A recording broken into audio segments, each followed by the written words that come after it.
specialize in cooking with all local food, produce, eggs, cheese, meat, really anything that we can get our hands on. If it's made or grown in Michigan, we will use it. We specialize in seasonal food. We do breakfast, we do brunch, we do lunch, and we do a tapas dinner once a week. The tapas dinner is really kind of our creative outlet. We do all small plates, so it's not necessarily traditional Spanish tapas, but just kind of a play on the small plate idea. And we normally have 8 to 10 different items on any given night. They range from $4 to $7 a plate, and it's meant to be able to sample a wide range of flavors and share with friends. And we do that usually here at the Hannah Center. We'll park at the other end of the parking lot. There's lots of picnic tables, and we've had music before. It's just kind of a fun way to kind of see some different things that we don't normally do on our lunch and brunch menu. So we have a lot of creative freedom with the menu. A lot of things are deconstructed, and you'll see some different types of cooking techniques that don't necessarily translate well on a sandwich, but when you have kind of a small plate, you can really have fun with the food.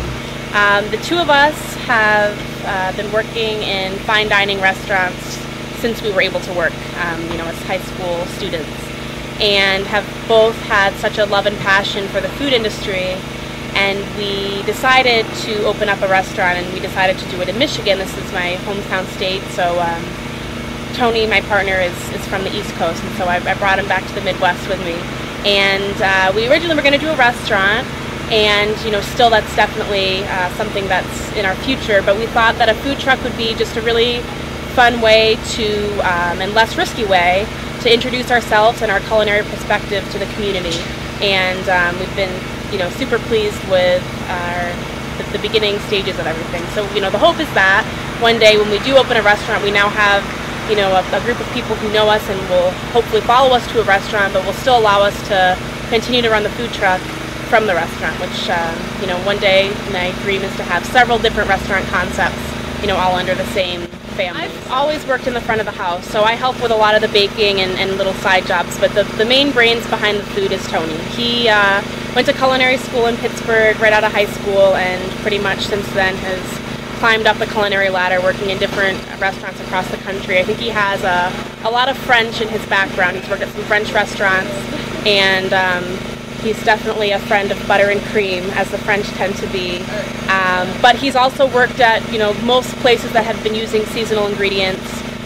He lived in Texas, working at a kind of Austin, Texas staple, which specialized in a lot of smoked food, really big, bold Texas flavors. He's worked in Philadelphia and Washington, D.C., and kind of brings a little bit of all the different areas, combines it all into the food that we're able to serve here. So, definitely you'll see some Asian influences, some Indian influences, some Latin influences, American classic sandwiches. Really could be anything, with a little bit of a spin. For example, today we're calling it the Italian Rocky, and it's kind of our take on a classic Philadelphia favorite sandwich, which is a pork sandwich with rapini and cheese on a hoagie roll. So we get Mangalitsa pork in from Michigan, slow roasted it with Italian seasoning, and then we got some organic rapini, which is sauteed with garlic, and some red chili flakes, and then we topped it with dolce vita goat cheese. And it's pretty awesome. It's fun to take something that we love and miss from Philadelphia and kind of be able to create it here and share it with the people of Michigan. It sounds like you are living the dream. We are. It's definitely stressful to get everything to the way you want it, but it's definitely nice not working for anyone else, Sure. Being your own boss, getting able to do what you want to do. I'm really impressed with the menu.